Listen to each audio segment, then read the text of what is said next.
Now that we have anchored in joy, I want to move to everyday life. Everyday life, we lead with thought, right? I think, therefore I am.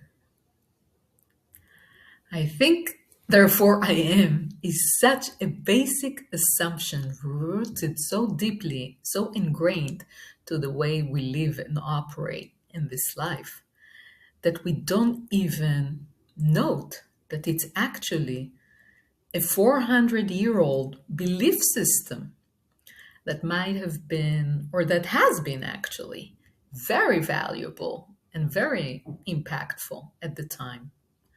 But we don't want to stay constrained to something that was a novelty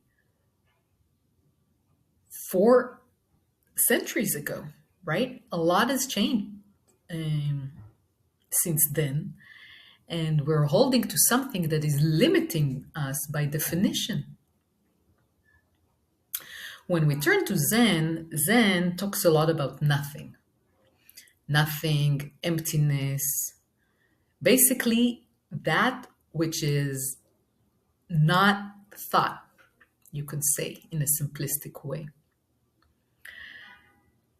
Really, part of the problem is that we use thought and language when we record stuff, right, in our memory, our database. So, unless we pay and come to this with deliberate attention, actually, the no thought is blank. So, it's not recorded, not attended, it's bypassed, it's completely oblivious. So, the practice of meditation is a practice of deliberately sitting down, noting. Noting is that muscle that we build. And we note thought, but in actually noting thought, we start discriminating, discerning, building the capacity to note the blank or the space or that which is not that. In a way, we're using the mathematical way of proof by contradiction, right? A highly effective way of proving when the negation of a statement provides such a concrete tool to work with and opens a whole new spectrum of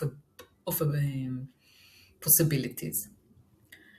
So in meditation practice, we set aside time. It can be long, it can be short, and we simply build up the capacity to note not that. Naturally, we become aware of how many thoughts there are going on in our mind, right? So many thoughts, and then how one thought links to another, and then emotions come online, right? We get agitated, we get bored, we get like a discomfort, we had enough, all that, more and more narrative, more and more of those thoughts, right? So the whole practice is you're noting all that, but it's not that. If you want to go into the world of thought and inquire, sure, do that. But that's not the meditation practice, and that's not what this is about. So we are basically stuck in language.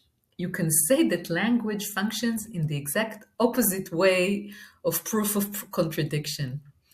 Language defines what is. It structures our human experience in the positive way.